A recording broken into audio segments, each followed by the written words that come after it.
Alright, welcome back to Opioz Laboratory. Thanks for being here. This is a review of a video that I did on joining AC power wires, and I figured I might actually help you shed some light on some of the things that I mentioned in that video.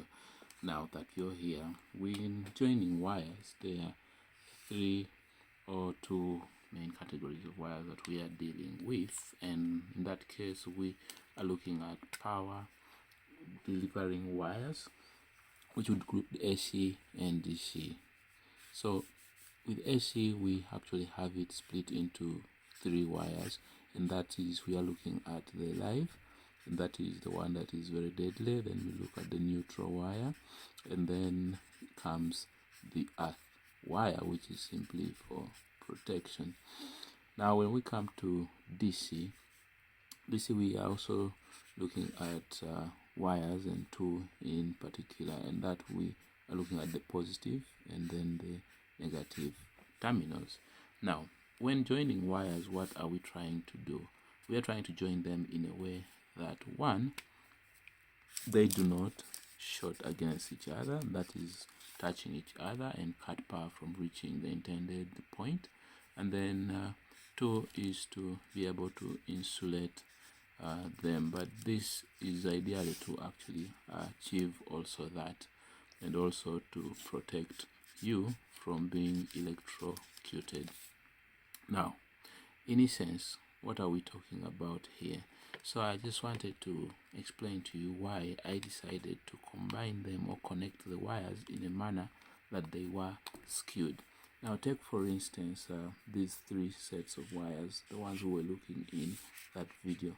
The three sets of wires, let us assume this is our metal teeth with our wires coming out of, and let us say this is the live, the neutral, and then the earth, like that.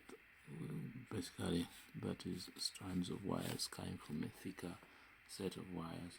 So I have learned over time that it's best to, when you choose to join it, let us assume there is another wire on this other end that is supposed to transmit power to, and you want to join these two so that they are connected, then it is not wise to keep them joined at the same length point.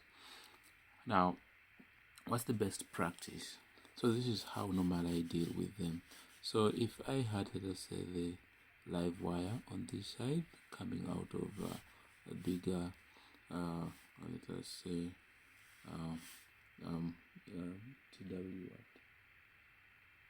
TW something type, then we are having this the live, then that means I'll make sure that the neutral will be peeled off at a point longer than that. Basically this, what you're seeing here, is the insulation, and this is the metal wire strand. And then the earth, I will actually also skew it further to that point. So you might be wondering what's the essence in doing that.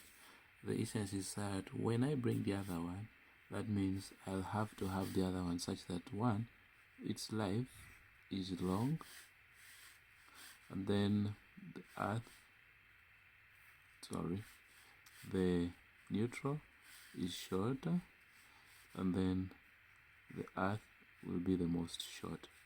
And in that way, when I decide to join them together, it turns out that this will be joined in a way that if this is connecting at that point, and this is connecting at that point, and this is connecting at that point, it's like they are in no way just next to each other, exposed.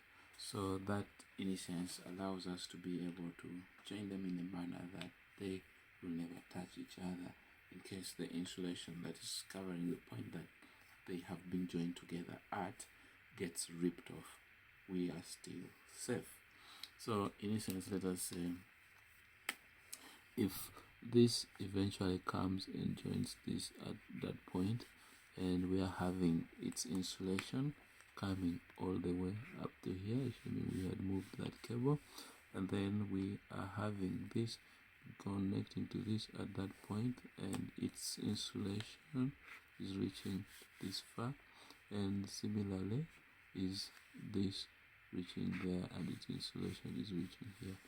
That means at any given point, this point, let us call it AB, where that where that is connected. Let me actually use the green marker. Let us say this is point A is connected, and then point B connected, and then point C. So they are away from each other.